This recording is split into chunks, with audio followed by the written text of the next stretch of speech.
Assalamualaikum warahmatullahi wabarakatuh. Waalaikumsalam. Innal hamdalillah nahmaduhu wa nasta'inuhu wa nastaghfiruh wa na'udzu billahi min shururi anfusina wa min sayyiati a'malina. Man yahdihillahu fala mudilla lahu wa man yudlil fala hadiya lahu. Asyhadu an la ilaha illallah wahdahu la syarika lah wa asyhadu anna Muhammadan abduhu wa rasuluh. Allahumma salli wa sallim wa barik ala nabiyyina Muhammadin wa ala alihi wa sahbihi ajma'in. Ya ayyuhalladzina amanu taqullaha haqqa tuqatih wa la tamutunna illa wa antum muslimun. يا أيها الناس اتقوا ربكم الذي خلقكم من نفس واحدة وخلق منها زوجها وبث منهما رجالا كثيرا ونساء واتقوا الله الذي تساءلون به والأرحام إن الله كان عليكم رقيبا. يا أيها الذين آمنوا اتقوا الله وقولوا قولا سديدا يصلح لكم أعمالكم ويغفر لكم ذنوبكم ومن يطع الله ورسوله فقد فاز فوزا عظيما. أما بعد فإن أصدق الحديث كتاب الله وخير الهدي هدي محمد صلى الله عليه وسلم وشر الأمور محدثاتها فإن كل محدثة بدعة wa kullu bid'atin dhalalah wa kullu dhalalatin finnar. Tsumma ma ba'd. Ma'asyiral muslimin dan muslimat, jamaah sekalian rahimani wa rahimakumullah. Alhamdulillah, segala puji syukur kita untuk Allah Subhanahu wa taala yang di kesempatan Jumat sore ini, di hari terakhir di kegiatan iftar jama'i yang diselenggarakan oleh panitia DKM Mushola Al-Fatih. Ya, alhamdulillah kita masih diberikan berbagai macam kenikmatan dari Allah Subhanahu wa taala sehingga kita bisa berkumpul kembali, tentunya dalam rangka beribadah kepada Allah Subhanahu wa taala sesuai dengan maksud tujuan penciptaan kita manusia dan juga bangsa jin. Demikian pula mengisi waktu Ramadan kita dengan beribadah kepada Allah Subhanahu wa taala melalui menghadiri majelis ilmu dan tentunya amalan-amalan saleh yang lainnya. Yang tentunya kita pun tidak boleh mengabaikan berkaitan dengan pengabulan serta penerimaan dari Allah Subhanahu wa taala dari amalan saleh yang sudah kita lakukan. Oleh karena itu terus kita memohon kepada Allah Subhanahu wa taala agar amalan saleh kita diterima olehnya. Allahumma amin. Saudara-saudariku sekalian, jamaah kaum muslimin dan muslimat rahimani wa rahimakumullah. Kalau di pertemuan pertama dengan saya di pekan yang lalu, ada yang masih ingat judulnya apa?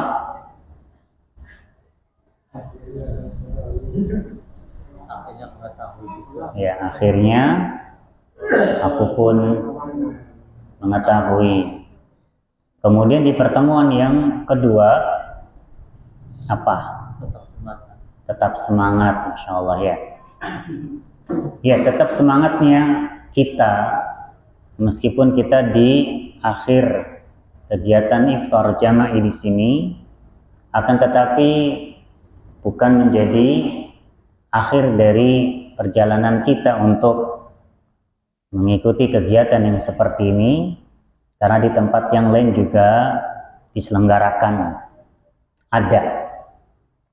Akan tetapi fokus kita bukan di sini, bukan di kegiatan iftar jama'inya, akan tetapi berkaitan dengan di antara rangkaian ibadah yang memang Allah Subhanahu wa taala mudahkan bagi kita sekalian di bulan Ramadan, yang juga di bulan Ramadan ini di mana Allah Subhanahu wa taala berfirman di ayat yang ke-185 dalam surat Al-Baqarah, ketika Allah Azza wa Jalla berfirman, "Syahrul Ramadan alladzi unzila fihi al-Qur'an hudan lin-nasi wa bayyinatin minal huda wal furqan."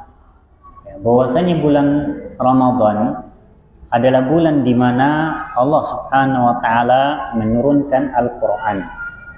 Yang di mana Al-Qur'an ini sebagai huda, petunjuk bagi manusia, dan juga bayyinat, penjelasannya. Kemudian selain itu juga Al-Quran ini sebagai apa? Al-Furqan, sebagai pembeda antara al-haq, kebenaran, dengan kebatilan, antara yang benar dan juga yang salah. Kemudian juga kalau kita ingat dengan apa yang dilakukan oleh Nabi kita, Nabi Muhammad sallallahu alaihi wasallam, berkaitan dengan kegiatan rutin beliau sallallahu alaihi wasallam di setiap bulan Ramadan, berkaitan dengan wahyu yang pernah diturunkan kepada beliau alaihi salatu wasallam berkaitan dengan Al-Quran, gitu kan ya. Maka dideres setiap tahunnya bersama malaikat Jibril alaihi salam. Demikian pula ketika di akhir Ramadan beliau alaihi salatu wasallam bahkan sampai 2 kali. Nah, ini berkaitan dengan masalah tilawatul Qur'annya. Yang lebih khusus lagi berkaitan dengan bulan Ramadan merupakan syahrul al-qiyam, bulan di mana qiyamul lail ini dikerjakan, meskipun di bulan-bulan yang lain pun juga sama. Nah, tetap semangatnya kita ini karena melihat apa yang sering kita jumpai, baik di musolah kita, masjid kita, gitu kan, dan rumah-rumah Allah Subhanahu wa taala yang lainnya, yang dimana sudah mulai mengalami kemajuan soft, ya, kemajuan softnya, bukan dari sisi kemajuan kualitasnya. Mungkin orang-orang yang ada di sebelah kanan kiri kita, depan belakang kita, yang waktu awal-awal pelaksanaan qiyam Ramadan entah mencelat kemana, gitu kan ya, dengan berbagai aktivitas kegiatan yang ada pada mereka. Ya. Kalau iya kita ingat mungkin dengan sabda Nabi alaihi salatu wassalam berkaitan dengan keutamaan qiyam Ramadan, yang mana ketika amalan tersebut dilakukan berdasarkan iman dan juga ihtisab, berharap pahala dari Allah Subhanahu wa taala, maka sebagaimana janji Nabi alaihi salatu wasallam, ghufira lahu ma taqaddama min dzambi, kan begitu. Akan tetapi hal ini mungkin dirasa kurang greget, kurang memacu semangat motivasi di antara kaum muslimin untuk tetap istiqomah. Maka perlu di sini ada motivasi-motivasi yang lainnya, agar semoga Allah Subhanahu wa taala memudahkan kita semua untuk bisa melakukan qiyam Ramadan khususnya sampai dengan akhir Ramadan. Maka ya diharapkan apa yang kita lakukan di kesempatan sore hari ini betul-betul menjadikan kita semangat, tentunya Allah Subhanahu wa taala berikan kepada kita. Mengambil salah satu bahasan yang disebutkan oleh Dr. Sa'id Ali Wahab Al-Qahtani rahimahullahu ta'ala dalam As-Siyam fi Daw'il Kitabi wa Sunnah, Ya, ketika beliau menyebutkan di Al-Mabhas Ats-Tsamin wal 'Ishrun Fadail tilawatil Qur'anil Karim fi Ramadan wa ghairihi wa adabuha wa atharuha. Berkaitan dengan bahasan yang disebutkan oleh penulis rahimahullahu taala berkaitan dengan qiyam Ramadan secara khusus ya. Dan dikaitkan tadi dengan pembacaan ayat-ayat Al-Quran. Nanti seperti biasa, seperti yang sudah-sudah mungkin saya nanya-nanya gitu kan ya. Nanti nanya-nanya sih gampang, tidak yang susah-susah ya. Ane hitung-hitungannya gitu kan ya. Ya.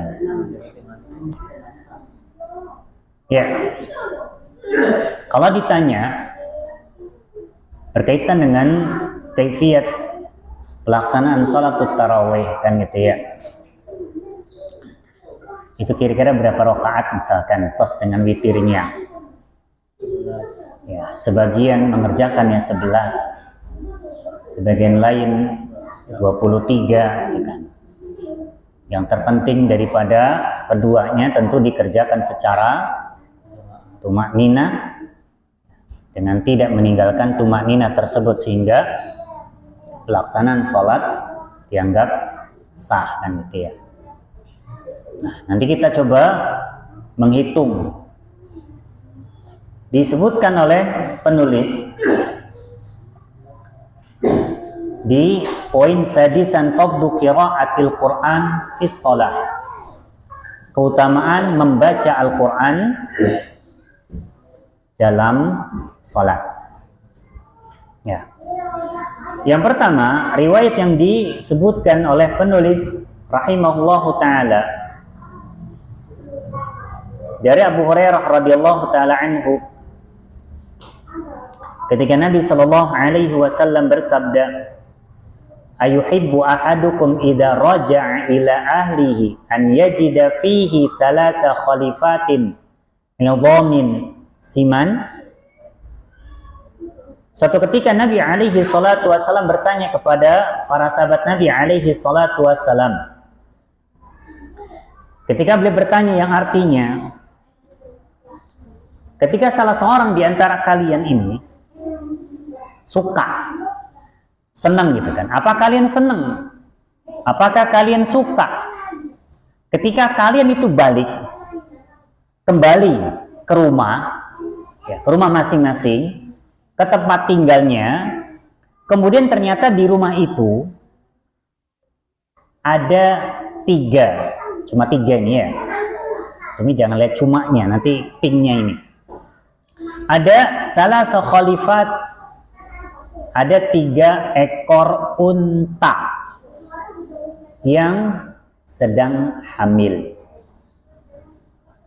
Ayyadham, si unta ini ya gede badannya gitu kan ya, gemuk ya, ya tentu dari isinya kan gitu kan, baik dari sisi daging maupun gajinya. Wis'adhamin siman. Kira-kira itu berapa duit itu? Kalau misalkan kita hitung-hitung secara rupiah, 1 ekor unta ukuran besar gitu kan, gemuk, dalam kondisi lagi hamil, nah, kira-kira berapa? Pirang puluh juta. Nah kan gitu hitungannya. Karena kalau misalkan sapi saja kan misalkan gitu ya, yang muda di kita kan sapi mungkin barangkali. Nah, kira-kira berapa tuh? 50, 60. Ping 3. Berarti hitungannya mungkin bisa tembus 100 jutaan kan gitu. Nabi bertanya nih, kalau misalkan seseorang di antara kalian itu ketika balik ke rumah, ke tempat tinggal, ternyata didapati di rumah tersebut ada 3 ekor unta yang lagi hamil, bunting, dan kondisinya ya gemuk tadi. Nah, gelem beli begitu tuh gitu kan. Mau tidak seperti suka nggak begitu? Nah, Tentu para sahabat mengatakan, "Na'am, iya tentu maulah." Gitu kan. Rezeki nomplok kan bahasa kitanya. Nggak tahu siapa yang ngasih, yang penting di rumahnya itu ada. Kemudian Nabi alaihi salatu wassalam mengatakan, "Salasu ayatin yuqra'u atau yaqra'u bihinna ahadukum fi salatihi khairun lahu min thalasi khalifatin 'idhamin siman." 3 ayat yang dibaca oleh salah seorang di antara kalian ketika sholat itu lebih baik tuh nilainya ketimbang 3 ekor unta yang sedang hamil, yang untanya itu gemuk-gemuk lemuk. Cuma 3 ayat, tapi nilainya tadi lebih besar ketimbang tadi kalau kita rupiahkan tadi ya. Kita buat pendekatan ya sekitar 100 jutaan atau bahkan mungkin lebih gitu. Karena sebenarnya bukan hitung-hitungan dari sisi nominal dirupiahkan tadi 3 ekor unta itu. Lebih kepada ini perumpamaan yang Nabi alaihi salatu wasallam sebutkan kepada para sahabat, khususnya berkaitan harta yang paling mahal ketika itu. Di antara harta yang paling mahal, yang paling berharga. Nah, kalau kita bawa kepada kondisi sekarang ini, apa gitu kan? Tinggal dikalikan 3, kemudian ternyata hal itu tidak apa-apanya. Ketimbang baca Quran cuma 3 ayat dalam sholat. Ya. Nah, pertanyaannya, kalau dengan 3 ayat nilainya lebih baik ketimbang 3 ekor unta yang hamil, yang gemuk-gemuk. Yang kita baca, yang imam baca, mulai dari rakaat yang pertama sampai dengan rakaat akhir, misalkan kita ambil di sholat witir misalkan, itu kan 3 ya. Kalau ditambahkan dengan tarawihnya, misalkan tadi 8 mungkin, atau mungkin 20 sebagiannya, itu berapa ayat tuh? Iya kan? Pirang-pirang, banyak sekali. Maka kalau kita bawa kepada hadis Nabi alaihi salatu wasallam ini, ternyata dapatnya banyak. Nah, ketika kita sudah tahu begini nih, apakah kita mau abaikan, kita tinggalkan gitu tak? Berkaitan dengan pelaksanaan qiyam Ramadan gitu. Yang tadi sebagian dari kaum muslimin dan muslimat mulai meninggalkannya. Ya. Padahal tadi selain dari ampunan Allah Subhanahu wa taala yang dijanjikan oleh Nabi alaihi salatu wasalam, juga berkaitan dengan hal ini. Kalau kita bawa kepada hadis ini, ya. Pengen dibuang tak gitu kesempatan begitu saja. Ya. Ya kan? Dan kalau kita hitungan yang mudah gitu kan, kita ambil surat Al-Fatihah saja yang setiap rakaatnya dibaca kan gitu, itu 7, ya kan gitu, 7 itu baru Al-Fatihahnya saja, belum ayat atau surat yang lainnya yang terus dikali sesuai dengan rakaat yang dilakukan.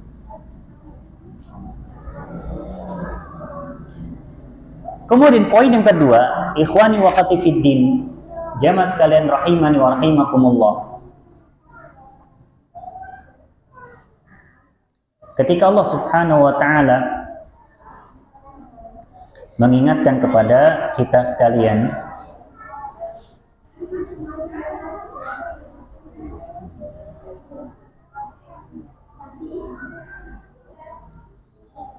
ya di surat Al-A'raf ayat yang ke-205. Tapi kita mengambil potongan ayat yang terakhirnya ya. Yang dimana Allah Subhanahu wa ta'ala berfirman, "Wala takun minal ghafilin." Janganlah engkau termasuk bagian dari orang-orang yang lalai. Berarti di sini apa? Larangan. Ya, Allah Subhanahu wa ta'ala melarang kita ini jangan sampai masuk kepada golongan orang-orang yang ghafil, yang lalai. Supaya kita tidak dicatat, tidak dimasukkan ke dalam golongan al-ghafilin, orang-orang yang lalai. Bagaimana caranya?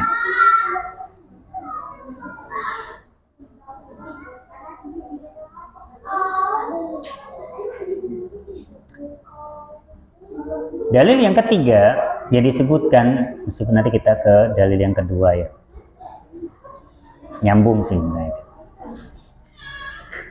Dari Abdullah bin Amr bin Al-As radhiyallahu taala anhuma, Nabi sallallahu alaihi wasallam bersabda, "Man qama bi 'ashri ayatin lam yuktab minal ghafilin." Barang siapa yang membaca 10 ayat, maka tidak akan dicatat, tidak akan dimasukkan ke dalam al-ghafilin, golongan rombongan orang-orang yang lalai. 10 ayat. Tadi nih, kalau misalkan kita bawa kepada yang 11 rakaat, lebih kan 10 ayatnya kan? Karena kita ambil 1 rakaat saja, nilai 10 itu sudah kita dapatkan. Iya kan? Karena Al-Fatihahnya 7. Al-Fatihah 7. Ditambahkan misal gitu kan, Al-Ikhlas misalkan. Berapa Al-Ikhlas itu? Jumlah ayatnya 4. Berarti 11. Berarti kita sudah memenuhi ini apa yang dikatakan oleh Nabi alaihi salatu wasalam, man qama bi 'ashri ayat lam yuktab minal ghafilin. Siapapun orangnya yang membaca 10 ayat, ya meskipun membaca di sini baik ketika di dalam sholat ataupun di luar sholat ya. Tapi nanti riwayat yang lain yang nanti akan saya sebutkan setelah ini menyebutkan berkaitan dengan pelaksanaan sholatnya gitu kan. Sholat malam terutama. Jadi dalam 1 rakaat sudah dapat poin ini insya Allah. Jadi apa? Kita menjalankan apa yang Allah subhanahu wa ta'ala inginkan. Wala takun minal ghafilin. Janganlah engkau termasuk menjadi bagian dari orang-orang yang lalai. Dengan kita melakukan qiyam Ramadan, ya sesuai dengan hadis tadi dapat. Kemudian, wa man qara'a fi lailatin mi'ata ayah, atau maaf ini sebelumnya, wa man qama bi mi'ati ayah kutiba minnal qanitin. Tapi kalau misalkan membacanya itu 100 ayat, wajib banyak. Ya. Banyak kita tanda. Tadi setiap rakaat saja kita sudah dapat 7. Al-Fatihah dulu sudah pegang itu. Iya kan? Kemudian ditambahkan dengan beberapa ayat setelahnya. Atau 1 surat mungkin gitu kan. Berarti taruhlah 1 rakaat misalkan 10 atau lebih belasan. Ping. Nah kan gitu. Yang 11 rakaat misalkan. Ya kan? Tuh. Belum lagi kalau misalkan nanti di witir surat Al-A'la. Berapa ayat Al-A'la? Sabbihisma rabbikal a'la. Pirang ayat. Ya kan berarti 10 plus itu tuh gitu kan. Hampir 30. Ya, hampir 30 ayat. Nah, tadi itu ditambahkan dari awal-awal. Demikian pula misalkan yang 20 rakaat atau 23 rakaat misalkan. Itu juga kan banyak tuh, lebih dari 100. Maka bagi orang tersebut Nabi mengatakan alaihi salatu wasallam, "Wa man qama bi mi'ah ayah kutiba minal qanitin." Karena yang 10-nya lewat sehingga tidak termasuk bagian dari orang yang lalai. Dan ketika tadi bacanya 100 atau mungkin tadi lebih, maka akan ditulis, dicatat bagian dari al-qanitin, orang-orang yang tunduk, patuh taat kepada Allah Subhanahu wa taala. Wa man qama bi alfi ayah kutiba minal muqantarin. Tapi kalau misalkan bacanya itu sampai 1000 ayat, nah berarti kalau misalkan ini kita mikirnya apa? 1000 ayat. Jadi kalau ada kesempatan mungkin barangkali ketika kita sholatnya lama, bahkan sebagian tempat, sebagian masjid, mereka buat agenda 1 malam 1 juz. Ya kan gitu ya, 1 malam 1 juz.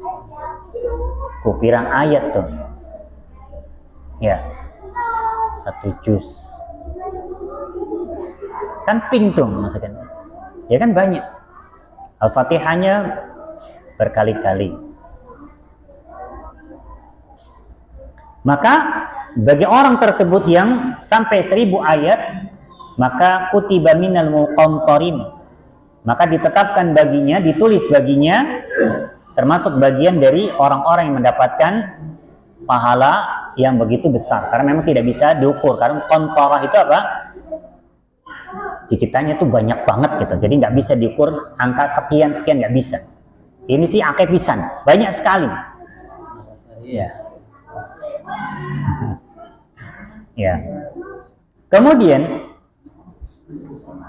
riwayat yang berikutnya yang saya lewat dengan ketiga ya. Saya maju ke yang keduanya.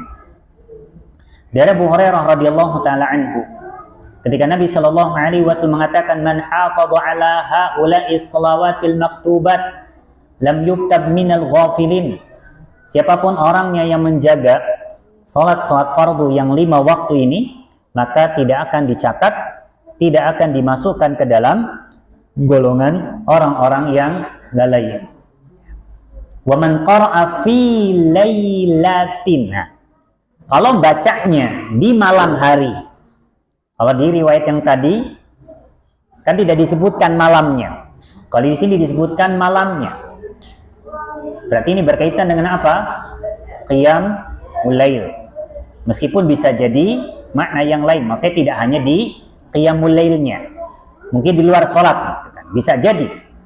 Siapa bacanya dalam 1 malam itu 100 ayat, lam yuktab minal ghafilin, juga sama, tidak akan dicatat, tidak akan dihitung, tidak akan dimasukkan ke dalam golongan orang-orang yang lalai. Jadi kita bisa mendapatkan keutamaan ini tadi melalui qiyam Ramadan kita. Dan insya Allah lebih dari 100 ayat yang dibaca, yang kita dengar.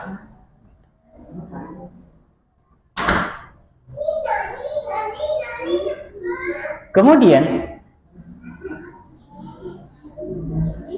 riwayat berikutnya yang disebutkan oleh penulis rahimahullahu taala, hadis dari Tamim Ad-Dari radhiyallahu taala anhu, di mana Nabi sallallahu alaihi wasallam bersabda, man qara'a bi mi'ati ayah kutiba lahu qunutul lailah, yang artinya barang siapa yang membaca 100 ayat di 1 malam, maka dicatat, dituliskan baginya orang ini apa? Melakukan ketaatan, qunut kepada Allah Subhanahu wa taala semalam suntuk. Ya. Jadi kalau kita kembali kepada pelaksanaan qiyam Ramadan, taruhlah tadi yang paling gitu kan setengah jam, atau mungkin lama-lama ya 40 menit barangkali kan kalau yang standar gitu kan. Mengerjakannya sedikit tapi besar dapatnya, poinnya. Seakan-akan apa? Semalam suntuk tuh didapat dengan melakukan ketaatan kepada Allah Subhanahu wa taala. Ya tentu nilai beda juga kalau misalkan di sana sebagian dari saudara-saudara kita sekalian melakukannya misalkan dalam waktu yang lebih lama kan gitu, ketika 1 malam 1 juz kan gitu ya. Ikhwani wa akhwati fiddin, jamaah sekalian rahimani wa rahimakumullah. Ya, semoga beberapa riwayat yang tadi disebutkan ini menjadi penyemangat bagi kita sekalian untuk tidak absen. Meskipun sebagian dari saudara kita sudah mulai gitu kan ya, meninggalkan, tetapi tetap kita berharap kepada Allah Subhanahu wa taala agar Allah Subhanahu wa taala memberikan kemudahan, menguatkan kita sehingga bisa mendapatkan ampunan Allah Subhanahu wa taala melalui qiyam Ramadan kita sampai dengan akhir Ramadan, dan juga keutamaan-keutamaan yang lain yang misalkan dalam bahasan ini, dan juga keutamaan-keutamaan yang ada pada masalah-masalah yang lain. Wallahu taala a'lam bishawab. Mungkin ini yang bisa disampaikan pada kesempatan sore hari ini. Insyaallah nanti dilanjutkan dengan apa yang bisa antum sebutkan. Wallahu taala a'lam bishawab.